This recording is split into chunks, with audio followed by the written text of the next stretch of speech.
Hello everyone welcome to my YouTube channel তোমালোকৰ কাৰণে আৰু এটি ভিডিঅ' তৈয়াৰ কৰিছো এই ভিডিঅ'টোৰ পৰা শিকিব পাৰিবা কিদৰে ষ্টেটমেন্ট বা উক্তিসমূহৰ পৰা সমীকৰণ তৈয়াৰ কৰিব পাৰি question number 3 form equations for each of the following statement তলত দিয়া ষ্টেটমেন্ট বা উক্তিসমূহৰ পৰা সমীকৰণ তৈয়াৰ কৰা তাৰে প্ৰথম question Sum of the ages of Anupama, Nirupama and Upama is 22 years. ইয়াৰ অৰ্থ অনুপমা নিৰুপমা আৰু উপমাৰ বয়সৰ সমষ্টি হল 22 বছৰ Anupama is younger than Nirupama by 1 year Anupama নিৰুপমাতকৈ 1 বছৰৰ younger বা সৰু and আৰু উপমা is older than Nirupama by 2 years. আৰু উপমা নিৰুপমাতকৈ 2 বছৰৰ older বা ডাঙৰ. Write the equation considering the age of Nirupama. নিৰুপমাৰ age consider কৰি পেলাই এটা সমীকৰণ তৈয়াৰ কৰা. এই প্ৰশ্নটো দিয়া আছে যে অনুপমা নিৰুপমা আৰু উপমাৰ বয়সৰ সমষ্টি 22 বছৰ আৰু তাৰ পিছত কোৱা হৈছে যে অনুপমা নিৰুপমাতকৈ 1 বছৰ সৰু আৰু উপমা নিৰুপমাতকৈ 2 বছৰ ডাঙৰ তেতিয়াহ'লে তাৰ পৰা এটা ইকুৱেশন তৈয়াৰ কৰা তোমালোকে ইয়াতে মন কৰা তিনিজনৰ নাম ইয়াতে জানাই যে অনুপমা নিৰুপমা আৰু উপমা ইয়াতে চোৱা যে নিৰুপমাৰ বয়সৰ লগত অনুপমাৰ বয়স তুলনা কৰা আছে আৰু উপমাৰ বয়স তুলনা কৰা আছে তেতিয়াহ'লে নিৰুপমাৰ বয়স জানিলে অনুপমাৰটো উলিয়াব পৰা যাব আৰু উপমাৰটো উলিয়াব পৰা যাব সেই কাৰণে আমি ইয়াতে এজিউম কৰিম নিৰুপমাৰ বয়স অৰ্থাৎ নিৰুপমাৰ বয়স আমি ইয়াতে ধৰি লম তাৰ পৰা অনুপমা আৰু নিৰুপমা উপমা দুয়োৰে বয়স উলিয়াম তাৰ পিছত সমীকৰণ তৈয়াৰ কৰিম তো আমি প্ৰথমে লিখিম let the age of Nirupama be x years এতিয়া আমি ধৰিছো কি যে নিৰুপমাৰ বয়স হল x বছৰ therefore the age of it is my soa Anupama is younger than Nirupama the age of Anupama equal to Anupamar বয়স কিমান হ'ব younger than Nirupama by 1 year তার মানে অনুপমা হৈছে নিৰুপমাতকৈ 1 বছৰৰ সৰু তাৰ মানে নিৰুপমাৰ যিমান বয়স তাতকৈ 1 বছৰৰ কম হ'ব যেনেকে ধৰি লোৱা তোমাৰ বয়স যিমান তোমাৰ ফ্ৰেণ্ডৰ যদি 1 বছৰৰ কম হয় তুমি হেতু কি দৰে নিৰ্ণয় কৰিবা তোমাৰ বয়সতকৈ 1 বছৰ মাইনাস কৰিলেই সেই বয়সটো ওলাব সৰু অৰ্থাৎ 1 বছৰ মাইনাস কৰিলে সেই সৰু বয়সটো ওলাব তো ইমান ইয়াৰ হ'ব তাৰ পিছত চোৱা আমি লিখিম দা এজ অফ উপমা কিমান হেতু দিয়া আছে যে উপমা is older than Nirupama by 2 years উপমা হৈছে নিৰুপমাতকৈ 2 বছৰৰ ডাঙৰ তাৰ মানে উপমাৰ বয়স বেছি কাতকৈ বেছি নিৰুপমাতকৈ বেছি 2 বছৰ বেছি তাৰ মানে নিৰুপমাৰ বয়সটো আমি x বুলি ধৰিয়ে লৈছো যেহেতু 2 বছৰ বেছি আমি 2 যোগ কৰিলে হৈ যাব ধৰি লও তোমাৰ দাদাৰ বয়স তোমাতকৈ 2 বছৰৰ ডাঙৰ তেতিয়াহ'লে দাদাৰ বয়স কেনেকৈ হ'ব তোমাৰ বয়সৰ লগত 2 বছৰ যোগ কৰিলে দাদাৰ বয়স পাবা এইটো একেদৰে পোৱা গৈছে according to question আমি এতিয়া সমীকৰণ তৈয়াৰ কৰিম তোমালোকে চোৱা প্ৰথম কোৱেশ্চনটোতে দিয়া প্ৰথম লাইনটোতে দিয়া আছে অনুপমা নিৰুপমা আৰু উপমাৰ বয়সৰ সমষ্টি 22 বছৰ তেতিয়াহ'লে অনুপমা নিৰুপমা উপমা ইয়াতে দিয়া আছে আমি এটা লিখিলে হল যে আমি লিখিলো x তাৰপিছত x - 1 এটো হৈছে নিৰুপমা অনুপমাৰ বয়স যোগ উপমা হৈছে x + 2 চাইলোৱা ইয়াতে তিনিজনৰ বয়স আছে এটো হৈছে নিৰুপমা এটো অনুপমা এটো উপমা মাজতে যোগ চিন দিছো মানে যোগফল বা সমষ্টি হৈ গল সেই তিনিটাৰ বয়স যোগ কৰিলে কিমান হয় দিয়া আছে 22 অৰ্থাৎ ইয়াতে যি কোৱা আছে সেইমতে লাইনটো লিখিছো আৰু এইটোৱে ইকুৱেশ্যন বা সমীকৰণ হয় আমি এতিয়া জাস্ট এইটো সিম্পলিফাই কৰিম মানে বয়স ব্ৰেকেট গুচাই দিম তো x - 1 এই ব্ৰেকেটটো গুচাই দিলেও x + 2 হ'ব 22 এটা তোমালোকে চোৱা ইয়াতে মই x বিলাক ওচৰত আনিম এইটো x প্লাস x এই x টো যদি ওচৰত আনো এনেকুৱা হ'ব -1 plus 2 equal to 22 x plus x plus x তিনিটা x যোগ কৰিলে হ'ব 3x আৰু -1 আৰু +2 যেহেতু 1 ৰ সাইন -2 ৰ প্লাস বেলেগ চিহ্ন হলে বিয়োগ কৰিব লাগে 2 ৰ পৰা 1 বিয়োগ কৰিলে 1 হ'ব আৰু এই দুটাৰ মাজত 2 ডাঙৰ গতিকে +1 হ'ব equal to 22 এই 1 যদি আমি সোঁফালে লৈ যাও আমি পাম 3x equal to 22 minus 1 3x equal to 21 গতিকে এইটো এটা সমীকৰণ হয় তো আমি এনেকৈ ৰাখিব পাৰো বা আমি 3x plus 1 equal to 22 এনেকৈ ৰাখিলেও হ'ব গতিকে তোমালোকে যিদৰে ৰাখা সেইটোৱে সমীকৰণ হয় তোমালোকৰ কিতাপত কিন্তু 3x plus 1 equal to 22 আছে গতিকে আমি এনসার পাই গলো আমি এনসার হিসাবে জাস্ট লাস্ট বাক্যটো লিখিলে হ'ল 3x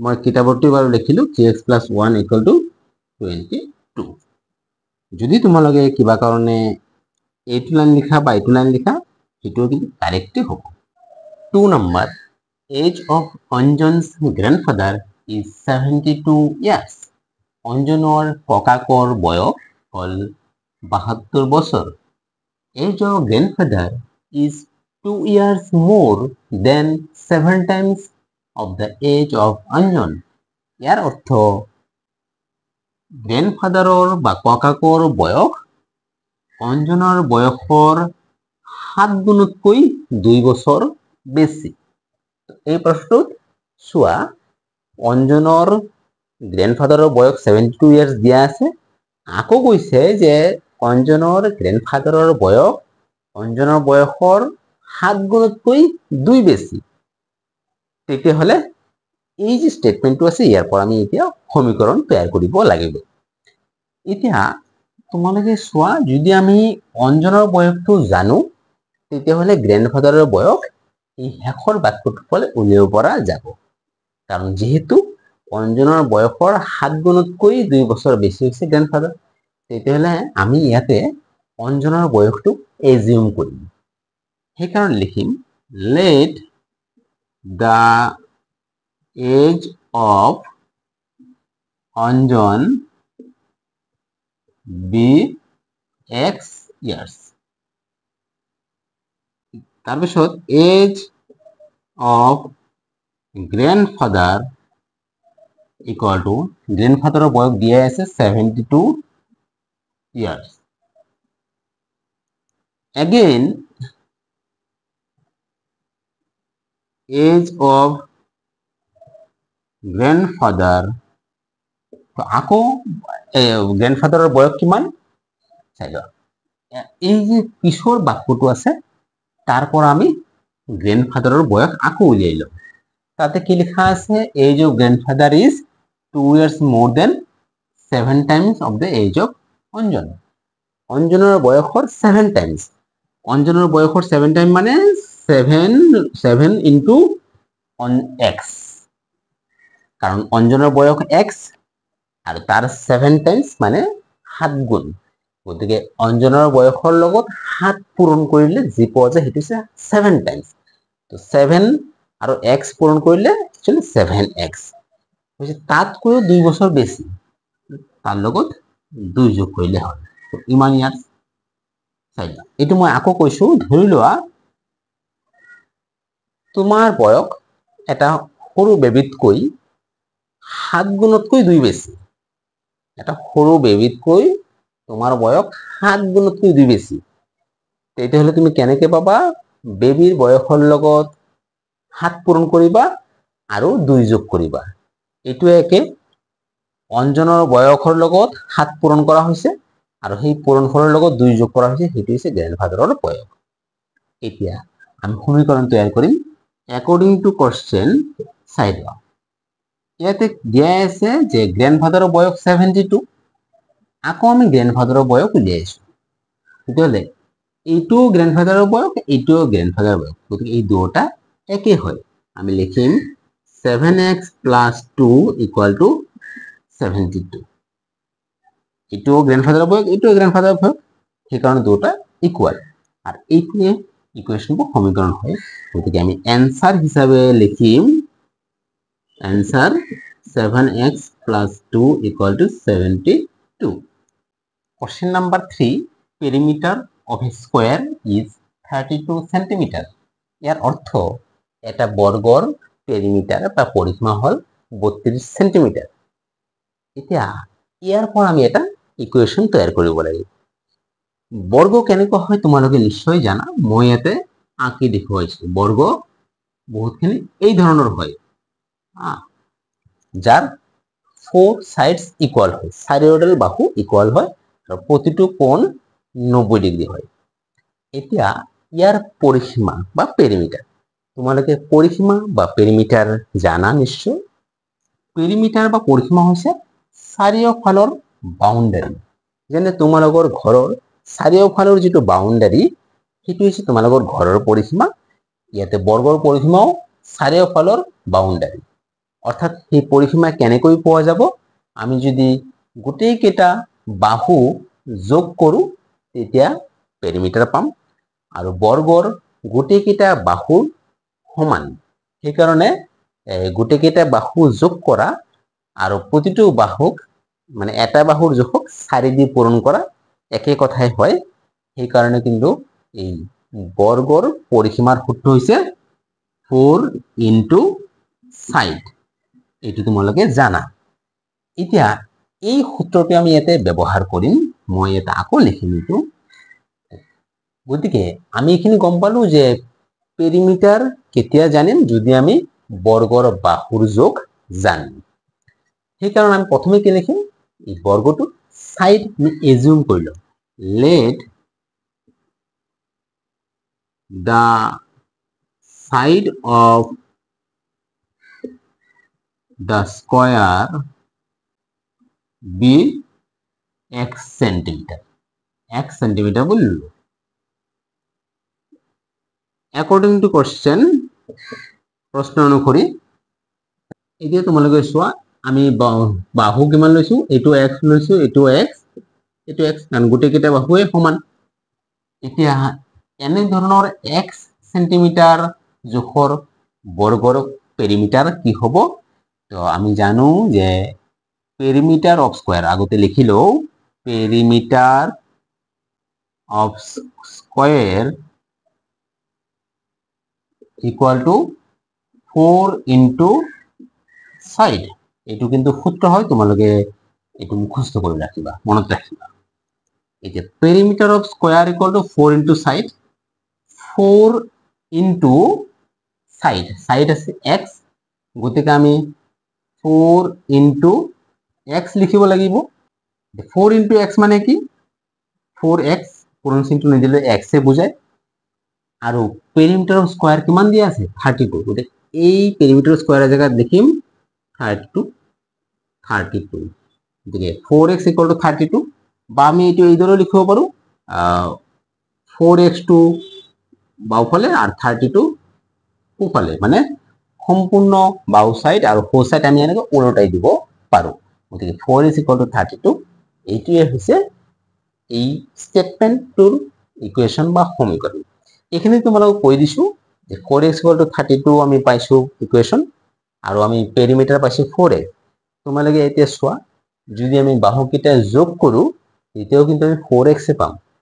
x + x + x + x 4x হয়। গতিকে যোগ কৰিলেও পেৰিমিটাৰ পোৱা যায়, আৰু এই সূত্ৰৰ জৰিয়তেও পেৰিমিটাৰ পোৱা যায়।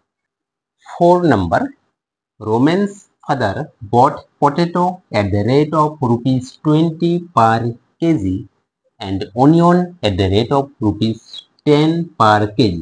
ইয়াৰ অৰ্থ, ৰোমেনেৰ দেউতাকে আলু কিনিলে প্ৰতি কিলোগ্ৰাম 20 টকা দৰত আৰু পিঁয়াজ কিনিলে প্ৰতি কিলোগ্ৰাম 10 টকা হিচাপত।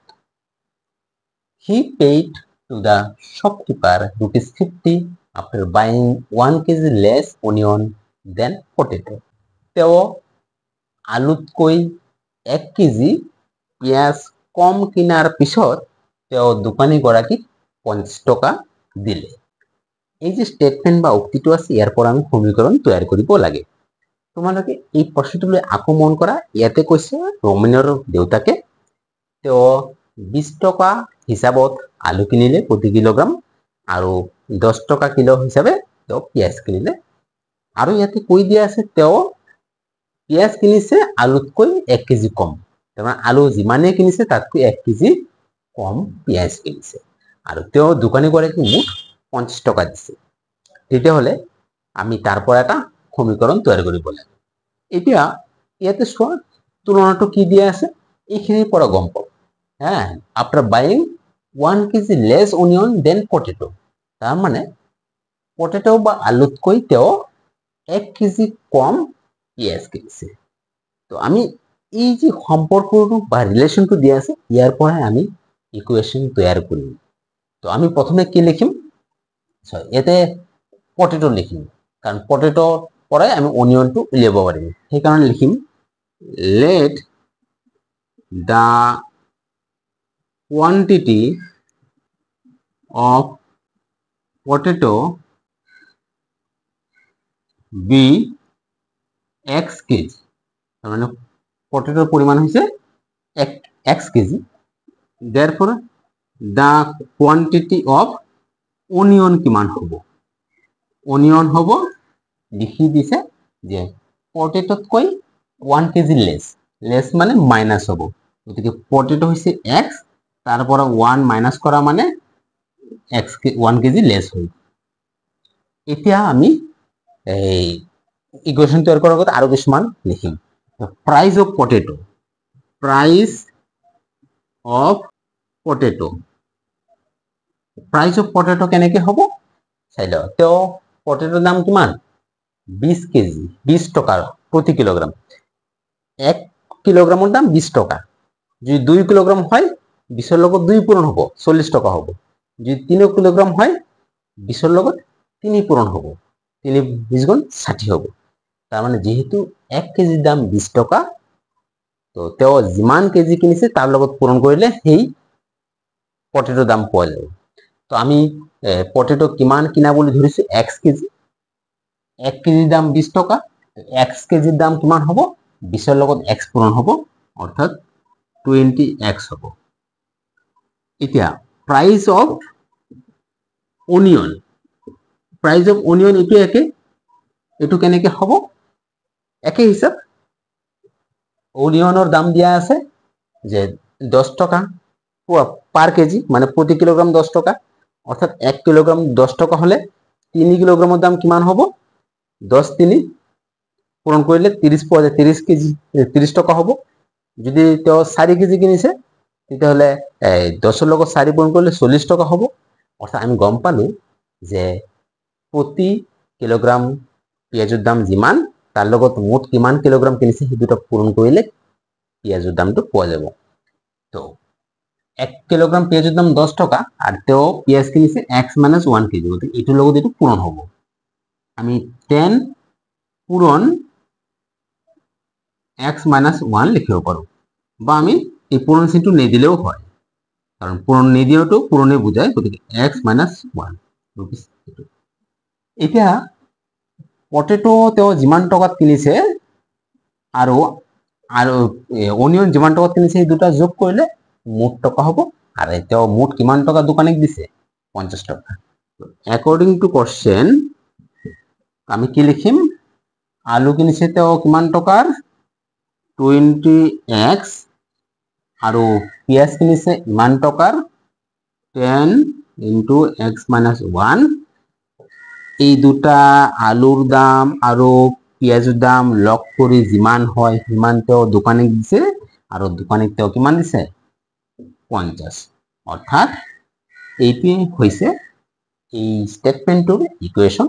এইটো কিন্তু আৰু সিম্পলিফাই কৰিব পৰা যায় যেনেকৈ 20x প্লাছ 10 দি দুটাকে পূৰণ হ'ব তাৰপিছত আৰু যোগ বিয়োগ হ'ব তোমালোকে এইদৰেও ৰাখিব পাৰা বা এইটো সিম্পলিফাই কৰি যি পাবা এইটোও হ'ব গতিকে মই এইটোকে এনসাৰ বুলি ধৰি লৈছো 5 number measure of the two angles of a triangle is 2 times and 3 times of the smallest angle of the triangle ইয়াৰ অৰ্থ এটা ত্ৰিভুজৰ দুটা কোণ হল যথাক্ৰমে ত্ৰিভুজটোৰ আটাইতকৈ সৰু কোণৰ 2 গুণ আৰু 3 গুণ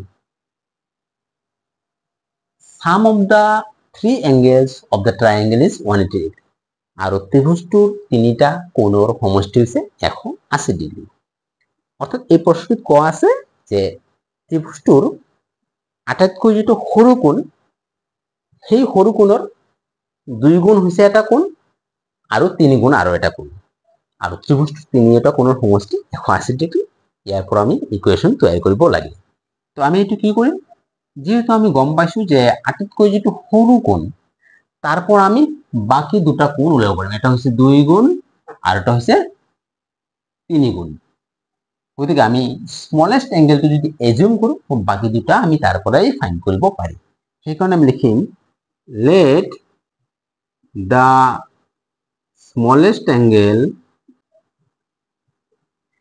be x degree তাহলে আমি বাকি দুটো পাইম এটা 2 টাইমস আর ওটা 3 টাইমস তো second angle therefore second angle কি হবে 2 টাইমস মানে 2 গুণ গতিকে সৰুটোৰ 2 গুণ গতিকে সৰুটো হৈছে x তো x তাৰ লগত 2 পূৰণ কৰিলে কি হ'ব 2x তো আমি লিখিম 2x ডিগ্ৰী আৰু থাৰ্ড অ্যাঙ্গেলটো কি